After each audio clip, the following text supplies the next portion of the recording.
Welcome back to your channel repeater. अभी हम लोग बिहार जीके के जो मतलब जहां तक हम लोग खत्म किए थे, जिसमें हम आपको बिहार का एक तरीके से जो फिजिकल स्ट्रक्चर ऑफ बिहार है, भौतिक जो अवस्था है बिहार का, भौतिक स्थिति या भौतिक संरचना आप कहिए उसको हिंदी में, ठीक है। क्या है कि जैसे ऊपर में मैदान है शिवालिक का, मतलब पहाड़, शिवालिक का पहाड़ है। उसके बाद फिर नीचे, उसके नीचे पड़ता है गंगा का मैदान। उसको हम अच्छे से समझाए थे कि भाबर कौन है, खादर कौन है, ऐसे करके पूरा बढ़िया से एकदम बताए थे। इसके बाद फिर हम लोग देखे थे कि जो दक्षिण का सीमांत पठारी प्रदेश यानी जो प्लेट्यू रीजन है साउदर्न इलाका में जो बिहार के, उसके बारे में हम लोग चर्चा किए थे। तो अब हम लोग जिस चीज पे आ चुके हैं वो है रिवर सिस्टम ऑफ बिहार। वो क्या है? River system of Bihar. तो अगर हम लोग रिवर सिस्टम ऑफ बिहार की बात करते हैं तो आपको हम कुछ बात यहाँ पे बताना चाहेंगे, ठीक है। सबसे पहले चूंकि ये इंट्रोडक्शन है ना, इंट्रोडक्शन है तो इसीलिए यहाँ पे हमको बहुत चीज बताना पड़ेगा। तो आप लोग देखेंगे अगर, तो बिहार में कितने प्रकार की नदियां बहती हैं, बिहार में आखिर कितने प्रकार की नदियां बहती हैं बताया जाए तो देखिए, सबसे पहला जो प्रकार है वो है हिमालयन रिवर्स। जो सबसे पहला प्रकार कौन सा है? हिमालयन रिवर्स, माने हिमालयी नदियां, हिमालय से निकलने वाली नदियां, वैसी नदियां जिनका ओरिजिन, जिनका उद्गम कहाँ से हुआ है? हिमालय से। अच्छा, तो पहला प्रकार तो ये है। दूसरा प्रकार, दूसरा टाइप जो है बिहार के रिवर का वो है पेनिनसुलर रिवर, माने प्रायद्वीपीय नदियां। इसको आप पेनिनसुलर रिवर ना कह के प्लेट्यू रीजन वाला रिवर भी कह सकते हैं। प्लेट्यू, PLATEAU, प्लेट्यू, अब सही है, PLATEAU, ठीक है। तो प्लेट्यू रिवर ये पठारी नदियां हैं, पठारी नदियां माने जो नदियां पठार से निकलती हो, जिनका उद्गम, जिनका ओरिजिन कहाँ से होता हो? पठार से होता हो। तो अब इनके खासियत के बारे में अगर हम लोग समझें तो जो हिमालयन रिवर होते हैं वो लोग कैसी होती हैं, आप लोग अगर देखें तो वो लोग पेरिनियल होती हैं। पेरिनियल माने क्या होता है? अगर आपसे कोई पूछ दे तो पेरिनियल का मतलब होता है वर्ष भर बहती हैं, कभी भी नहीं सूखती, ठीक है। जबकि ये बाइनियल होती हैं। बाइनियल का मतलब क्या होता है कि ये वार्षिक नहीं होती हैं, ये वर्षा पे ज्यादातर डिपेंड करती हैं, है ना। और जो गर्मी है, गर्मी के दिनों में ये सूखी सूखी सी हो जाती हैं, कम हो जाती हैं, कम हो जाती हैं। इनका जो बहाव होता है वो कम हो जाता है ना। जो रिवर के चलने का मार्ग होता है ना, हम उसे कोर्स कहते हैं। बहाव क्षेत्र को कोर्स कहते हैं, ठीक है। जो ये जैसे गंगा नदी इतना दूर में अगर बहते हुए जा रही है तो ये इसका कोर्स है। मगर इसके अलावा एक और चीज होता है कैचमेंट एरिया, जल ग्रहण क्षेत्र। देखिए, एक आपका होता है कोर्स, कोर्स का मतलब होता है बहाव क्षेत्र। बहाव क्षेत्र क्या होता है अगर आप लोग देख लें तो इसका मतलब होता है कि जो रास्ता नदी का है ना, जिस नदी मैंने वो रास्ता जिसपे कि हम लोग नाव लेके जाते हैं, तो वो उसका रास्ता है, ठीक है। तो नदी जिस रास्ते से पहाड़ से लेकर के बंगाल की खाड़ी या अरब सागर किसी की या फिर किसी और नदी में मिलने जा रही है, जिस भी रास्ते से, तो हम उस रास्ते को ही कोर्स कहते हैं, बहाव क्षेत्र कहते हैं उसका, ठीक है। अच्छा, इसके अलावा अगर हम आपसे बात करें कोर्स के बारे में, कोर्स के बाद तो एक होता है कैचमेंट एरिया। कैचमेंट एरिया माने जल ग्रहण क्षेत्र, जल ग्रहण क्षेत्र। एग्जाम्पल देके हम जब समझाएंगे तो ये अच्छे से समझ में आएगा। देखिए, आपको गोदावरी का एग्जाम्पल दे अगर हम, तो कहा जाता है कि गोदावरी का कैचमेंट एरिया भारत के 7 देशों में है। गोदावरी का जल ग्रहण क्षेत्र भारत के 7 देशों में पड़ता है, 7 राज्यों में पड़ता है, और उसमें से एक उड़ीसा भी है। इसका मतलब है कि गोदावरी तो उड़ीसा में बहती ही नहीं है, उड़ीसा से उसका कोई लेना देना नहीं है। यानी कैचमेंट एरिया क्या होता है? तो जहां जहां का पानी, मान चलिए उड़ीसा का पानी हो गया, चाहे तमिलनाडु का पानी हो, चाहे महाराष्ट्र का हो, चाहे बिहार का हो, जहां जहां का पानी, जहां जहां का पानी आपके इस कोर्स में, इसी नदी के कोर्स में आकर के गिर जा रहा है, तो वो सारे जगह से जल को क्या कर रही है? ग्रहण कर रही है। सारे जगह से जल को कैच करके, वाटर को कैच करके ला रही है। तो उस जितने भी जगह से वो पानी कैच करके अपने कोर्स में भरी है, अपने बहाव क्षेत्र में भरी है, वो सारा का सारा जगह, वो सारा का सारा पानी नहीं, वो सारा का सारा जगह, वो सारा का सारा एरिया उस रिवर का कैचमेंट एरिया कहलाएगा। वो सारा का सारा क्षेत्र उस नदी का क्या कहलाएगा? जल ग्रहण क्षेत्र कहलाएगा। एग्जाम्पल से समझिए, मान के चलिए गोदावरी नदी, गोदावरी महाराष्ट्र में बहती है, ठीक है, महाराष्ट्र से बहते हुए आंध्र प्रदेश की ओर जाकर के, और ये किस में गिर जाती है? तो आपके बे ऑफ बंगाल में, बंगाल की खाड़ी में गिर जाती है, ठीक है। तो अब मगर कहा जाता है कि गोदावरी का जो जल ग्रहण क्षेत्र है वो भारत के 7 राज्यों में है, और उसमें उड़ीसा का भी नाम लिया जाता है। तो यानी कि गोदावरी तो वहां बहती है नहीं, इसका मतलब यह है कि गोदावरी नदी जिस रास्ते से जाती है उस रास्ते में कोई और नदी आके उड़ीसा से पानी ला करके गिरा देती है। समझ में आया? उड़ीसा से भी पानी ला करके गिरा देती है। तो इसीलिए गोदावरी का कैचमेंट एरिया उड़ीसा तक है। गोदावरी वहां तक ले, उड़ीसा तक से जल को ग्रहण कर रही है और अपने कोर्स में, अपने बहाव क्षेत्र में ला करके यूज कर रही है, उसको लेके आगे बंगाल की खाड़ी में जा रही है, ठीक है। तो अब बात इस पे ही इसी पे चर्चा करना है, ठीक है, इसी पे चर्चा करना है। ये दोनों बात हम इसीलिए समझा है क्योंकि इस पे चर्चा करना है। तो आपको बता दें कि देखिए, जिसका पानी जिसके पास ज्यादा होगा, समझिए, जिसके पास पानी ज्यादा होगा, है ना, जिसके पास पानी ज्यादा होगा उसका कोर्स भी बड़ा होगा। कोर्स बड़ा होगा या नहीं होगा? जैसे मान के चलिए इसका जो पेरिनियल रिवर है, माने हिमालय से नदियां निकल रही है, तो इसके पास नदी हिमालय है, तो इसका जो सोर्स है हिमालय, उसके पास तो बहुत सारा बर्फ है, वही पानी पिघल पिघल के, वही बर्फ पिघल पिघल के पानी बनेगा। यानी इसमें तो जीवन भर पानी रहेगा, वर्ष भर पानी रहेगा, हमेशा पानी रहेगा, पानी की कोई कमी ही नहीं होगी। तो ऐसा रिवर जिसमें पानी का कोई कमी नहीं है, तो उसका बहाव क्षेत्र जो होगा वो कैसा होगा? कोर्स चौड़ा होगा कि नहीं होगा?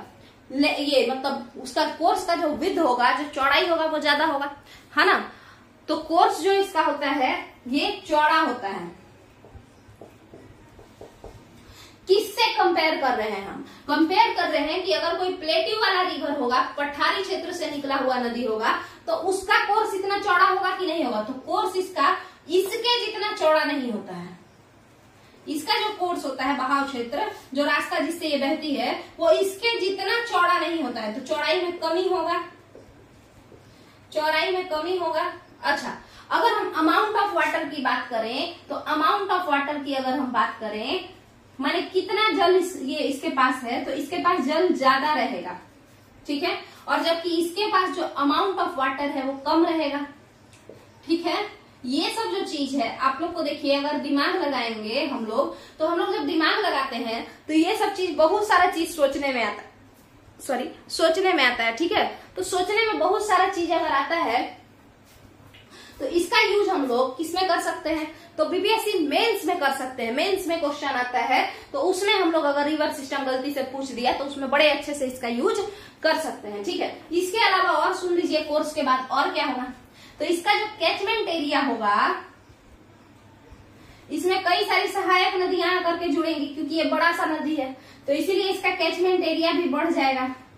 जबकि इसके कंपैरिजन में, हिमालयन रिवर के कंपैरिजन में, इन लोगों का जो कैचमेंट एरिया होगा वो क्या हो जाएगा? घट जाएगा, कम रहेगा, ठीक है, कम रहेगा।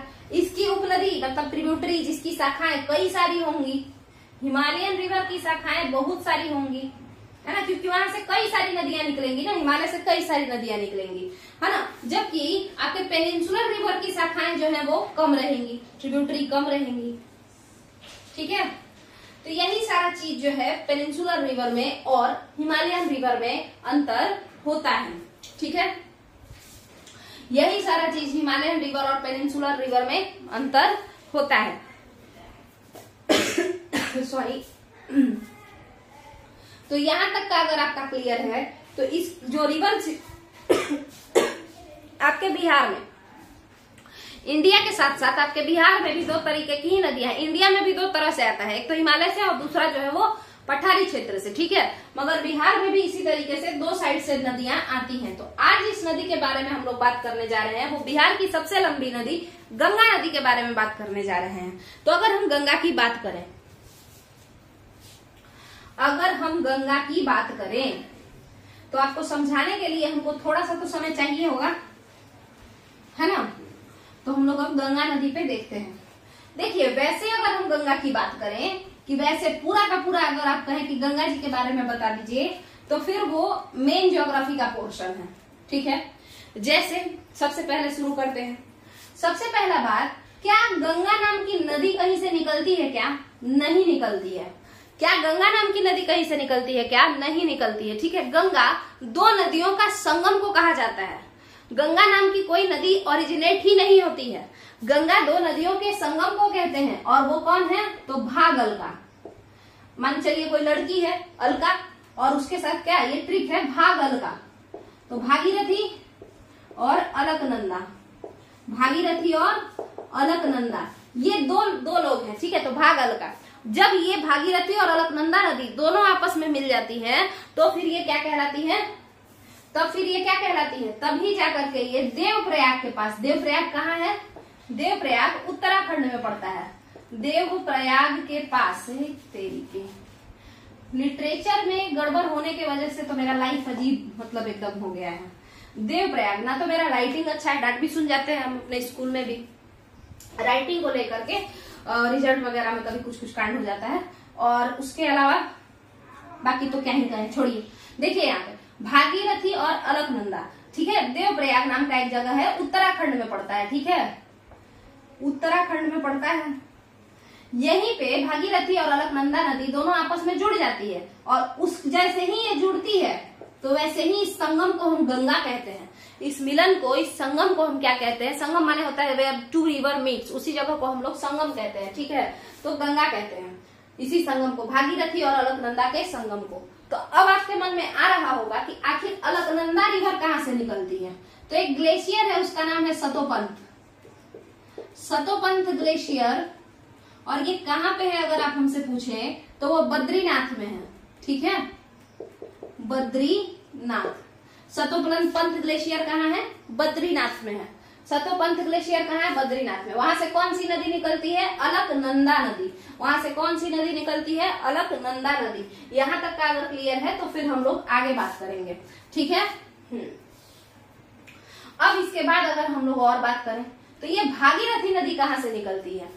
भागीरथी नदी आखिर कहाँ से निकलती है, इसके बारे में भी हम लोगों को जानना है ना। तो इसी तरीके से मंदाकिनी है, मंदाकिनी चौड़ाबाड़ी ग्लेशियर से निकलती है। और आपकी भागीरथी के बारे में सभी लोग जानते हैं, गोमुख, गंगोत्री। ठीक है, गंगोत्री ग्लेशियर के गोमुख से जो है ये निकलती है। ठीक है, मतलब गंगोत्री में गोमुख ग्लेशियर, गंगोत्री ग्लेशियर आप कह लीजिए, यही है भागीरथी का उद्गम। तो गंगा गंगोत्री से नहीं निकलती है, भागीरथी निकलती है। और यही भागीरथी जो है जब अलकनंदा से मिलती है देवप्रयाग में तो गंगा के नाम से जानी जाती है। और अलकनंदा कहाँ से निकल के आई है? तो सतोपंथ ग्लेशियर बद्रीनाथ से निकल करके आई है। ठीक है, अगर आप बद्रीनाथ का लोकेशन देखना चाहें तो बद्रीनाथ कुछ इस तरीके से, यहाँ पे बद्रीनाथ है, इधर कहीं केदारनाथ है, यहाँ नंदा देवी है और यहाँ पे त्रिशूल है। ठीक है, ये सब लोकेशन है। बंदरपूछ, सॉरी, यहाँ पे एक और चीज देख लीजिए, बंदरपूछ, ये है बंदरपूछ, ये बंदरपूछ है, ये कामेत है, ये नंदा देवी है, ये त्रिशूल है। ये आपका क्या है? तो ये आपका जो माउंटेन है वो है, ये माउंटेन है BKNT, बकनॉट। ठीक है, ये माउंटेन है उत्तराखंड में, बंदरपूछ माउंटेन। यहाँ से यमुना नदी निकलती है यमुनोत्री से। फिर ये है, ये कामेत है, उसके बाद ये आपका है नंदा देवी और ये त्रिशूल है। ठीक है, और बद्रीनाथ और केदारनाथ की बात करेंगे तो सिमिलरली बद्रीनाथ इधर पड़ता है, केदारनाथ इधर पड़ता है। ठीक है, बद्रीनाथ इधर पड़ता है, केदारनाथ इधर पड़ता है, त्रिशूल के ऊपर ही केदारनाथ पड़ता है। ठीक है, केदारनाथ भी त्रिशूल पर्वत के ऊपर में ही, मतलब उससे नजदीक पड़ता है। क्लियर होगा अगर आपका यहाँ तक का, तो हम लोग और आगे बढ़ेंगे। मगर इसके साथ साथ और क्या है, तो ये जो गंगा है, ये जो गंगा है देवप्रयाग में जाने के बाद गंगा के नाम से जानी जा रही है। असल में तो ये कौन सी रिवर है? भागीरथी और अलकनंदा है। ठीक है, तो यहाँ पे ये सब तो ठीक है। इसके बाद ये और भी नदी, माने इसके पहले ये और भी कई लोगों से मिलती हैं। जैसे अलकनंदा जो है धौली गंगा से मिलकर विष्णु प्रयाग बनाती है। तो ये सब अलग बात है, ये हम लोग अगले वीडियो में, मतलब जब हम लोग Ganga river system main geography को पढ़ेंगे तब पढ़ेंगे। अब हम लोग अपने गंगा पे आ जाते हैं। ठीक है, अब हम लोग सॉरी, अब हम लोग अपने गंगा पे आ जाते हैं और गंगा को समझते हैं। 1 मिनट हम ये वीडियो जरा देख ले कि कितना लंबा हुआ है, ताकि अगर बड़ा हो जाएगा तो फिर डालने में, अपलोड करने में दिक्कत होता है। तो हम Ganga river system in Bihar अच्छे से समझा देंगे अगले वीडियो में। 1 सेकंड रुक जाइएगा। तो ये वीडियो हम यहीं पे खत्म करते हैं और गंगा रिवर सिस्टम जो बिहार का है उसको हम नेक्स्ट वीडियो में समझा देंगे। यहाँ पे आपको जो भी इंपॉर्टेंट क्राइटेरिया होता है, क्वालिटी, जो भी क्वालिटी होता है हिमालयन रिवर सिस्टम का और पेनिनसुलर रिवर सिस्टम या प्लेट्यू रीजन वाले रिवर का, ठीक है, तो वो सबको हम अच्छे से समझाने का कोशिश किए हैं और कहीं ना कहीं गंगा का थोड़ा बहुत झलक दिखाए हैं। अगले वीडियो में हम लोग गंगा रिवर सिस्टम में बिहार में चर्चा जरूर करेंगे। चलिए, थैंक यू।